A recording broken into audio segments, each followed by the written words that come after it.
Can you imagine the emotions today for Danica Patrick? She is back at the place that made her a household name. Remember 2005 when she took the world by storm, in the lead late and finished fourth as a rookie behind Dan Weldon? Today she is back for the first time in 7 years, but also for the final time, period, the end.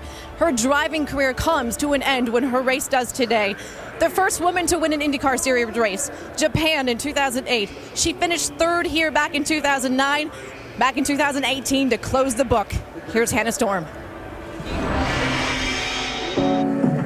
Can't think of a better place to end than here, where it all began, and it's just come really full circle. Why was it so important to you to end your career here? Good memories, a lot of memories, period, all brought together for one last race. And so it's going to be an emotional race day, but I'm going to try and have as much fun as possible and go out with the best possible finish I can manage. What do you remember the most about being here as a rookie and leading those 19 laps? I just remember feeling so humble because it was easy. Like, it just was. The car was good. It was really fast. Like, I just remember it being easy. And I remember thinking, just stay humble. Like, there's no way it can be this easy all the time. If there's one thing that I've learned about life in general, but especially this track and its history and its life that it has here, is like, don't be too cocky. Look at this! And the crowd is jumping up and down. Look at this, it's absolutely amazing. Danica Patrick has moved out into the front. Danica Patrick is for real, and she leads. Why do you think that what you were able to accomplish here at Indy, why did it resonate so strongly outside of your sport? I mean, that's a great question. I don't really know, other than the fact that there's only a couple things that one, I'm always honest, and so I think people can connect with that. They see that, they feel that. And the trailblazing aspect to what you've done. Yeah, I'm a girl. By the way. Yeah. If I would have thought of myself as being different and being a girl and how am I doing for a girl, well, then that would have been the gauge, right? And then my mind would have been fixated on that limit or that potential, and it never has been. Have you made it easier for women who have dreams in the sport? Our mind is incredibly powerful, so as soon as you think that you can do something, you can. That's really the teaching, not me doing something. Me doing something doesn't make you able to do something, right? You have to believe it. And so there are gonna be skeptics and there are gonna be believers from the very beginning, and then it's how you deal with the situation, you know? What are you going to be able to do that you haven't been able to do that you're really excited about? I'm excited to just have generally less pressure. Like, I feel like in my evolution, I enjoy doing things that are artistic and creating, and so I want to do more of that and less of the, knot in my stomach, holy, do it, you dig deep, this is what you do, Danica. Like, I'm excited to let go of that and like just relax. The legacy question has to be asked. What do you think it will be in terms of racing? More than anything, I just hope they remember me as a great driver and that I was a girl. That is not something to be dismissed. I think that that's part of my story. I'm proud of it. It's helped me. It's hurt me. I just hope people remember me as a great driver. And this summer, Danica Patrick will do something else that no other woman has ever done before.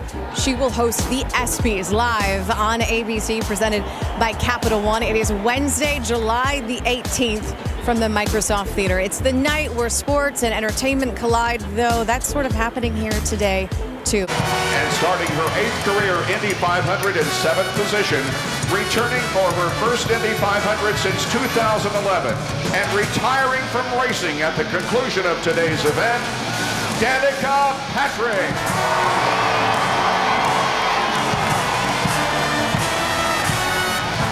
Now moving up to row 2, he was Indy Lights champion in 2000. Potty stop. In case Mother Nature calls. There are 33 drivers and about what you have to do. It was always a time that you had to turn around and have the opportunity. How about the third row and the star power here? Think about Danica Patrick. Came here 13 years ago. She will retire from IndyCar racing here today. Only fitting she drives number 13. She wants to win an Indy 500, just like Elio and Scott Dixon, the two other drivers in her row. Danica Patrick in the final race of her driving career, starting 7th today. Rick? Well, when it comes to IndyCar, Danica Patrick is a finisher. When she left the series 7 years ago, she had set the record for the most consecutive finishes. Made it to the checkered flag 50 times in a row. But, as any race driver will tell you, that's not enough. You also need to be fast to win this race. And this month, the Ed Carpenter team has given her a fast car. So let's think about this. A person who can finish with a fast car, that could make this a very memorable last race for Danica Patrick. Sure could. Closing the gap, as they would have done in the past, was really going to be tricky. As for tire degradation, we don't see any lack of performance at all. They seem to just keeping the same pace. Ed is definitely in control of this race right now, because you would have thought that Pagenaud would have tried to get closer to see how his car would handle, and he hasn't. So looking at some people that have moved up and dropped back off the start, Danica Patrick has slipped back 5 positions from her grid spot of 7th. She's back in 12th. Rick? Yeah, and she's already come on the radio and talked about the fact that the car is getting understeer. In fact, we're hearing that from a lot of the drivers who are radioing back to their team saying that they're getting understeer. And they've already talked about the fact that in this next pit stop, they're potentially looking at doing a wing adjustment on the front end of the car to try to counteract that. So understeer, it's not steering hard enough when you go into the turn. Imagine you're on ice and you're turning that left turn, and instead you're skating out towards the wall. That's not what a driver wants. Yeah, Rick, and we're also seeing on the telemetry and listening as we're on board with Danica how much she had to lift off the throttle to go through the corner in turns 3 and 4. Let's see it again.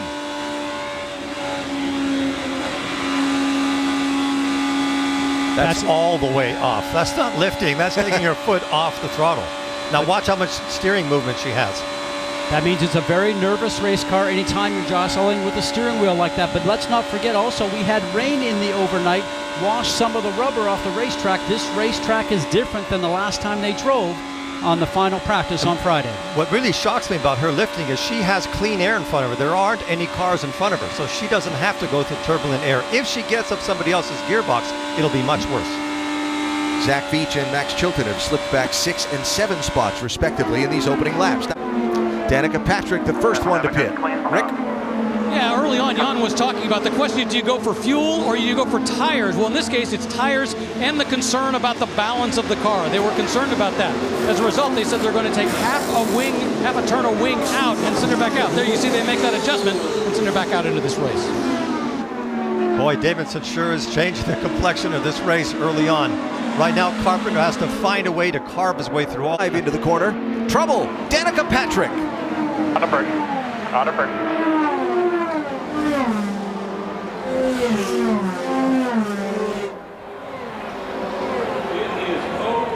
And that will be how her driving career at Indianapolis ends.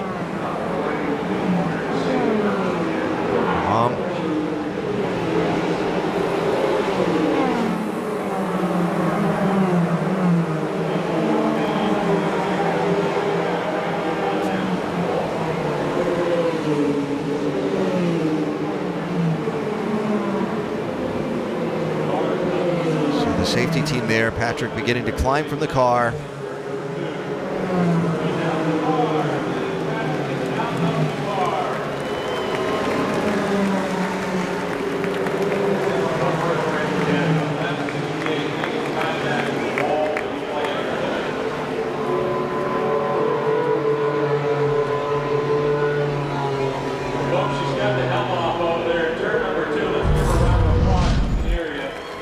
Top right.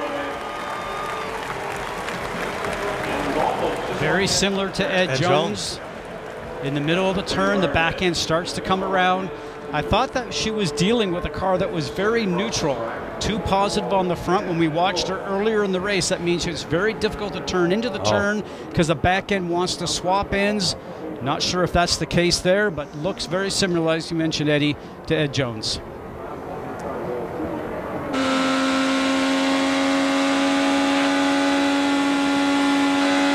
Oh, that's just a loose car. The back end just got away from her.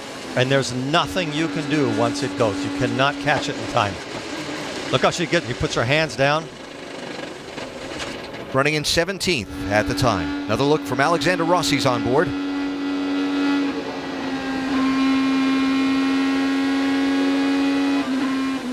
Good job, good job. That was Alexander Rossi's spotter telling him good job, because he missed the accident. And Bev Patrick, not what they were hoping for today. But what a career. Rick? Well, she had a very lengthy conversation with her crew during that last yellow. They were talking about the car and how it was doing. One of the things she talked about was the fact that it got more unstable as they went into the run. Now, she was talking about understeer initially, but they were saying that she was saying to the team that it was just not doing what she wanted as the run got longer. And as you can see in this point, it did not work for her. When asked why she came here to finish her career at Indianapolis, Danica said that this was the place. This was the place that that made her relevant. And she said the hesitation was she didn't want to ever take anything away from what she's accomplished here, but she did it because she had time to do it right. She was with a good team, with a good program. You saw that through qualifying, but this is not the way that she would have wanted the day to end. So Danica Patrick riding to the medical center after crashing while running 17th, shy of 200 miles of this Indianapolis 500-mile race. Today's result does not take anything away from everything that she managed to do in a race car. So you lead my next question, which is legacy as a race driver. Track. We'll pick that up. I'm sure we'll hear from Danica after a bit. First, under caution, for the third time in the Indianapolis 500. We're back after a word from your ABC station. This car is out of the race. Then Danica Patrick at lap 68. Now this is almost a photocopy of Ed Jones's accident. I don't want to put the finger on something and say it's one reason or another, but these new cars have a lot less downforce. And when you get past center on it and the car loses its balance, it will just come unglued. Danica Patrick has come from the medical center and is with Jan. Has just walked to my position here. Very emotional. First of all, Danica, are you okay? Yeah. What happened in turn number 2? It looked very similar to what happened to Ed Jones just a few laps prior. Yeah, the first thing I said was I'm not sure really what happened. So it just seemed to come around and it seemed pretty late off the corner. So I don't know.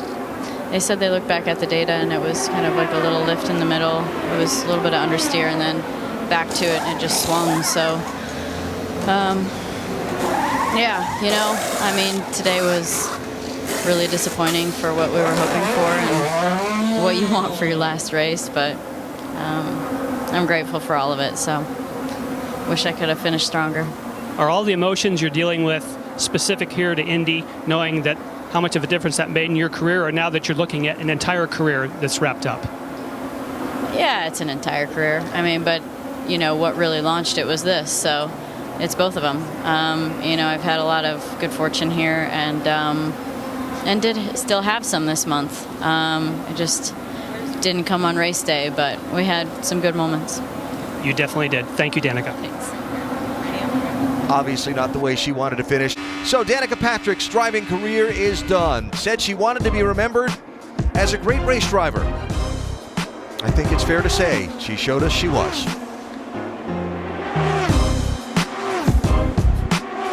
And Danica Patrick's final race wound up in the wall off of turn number 2.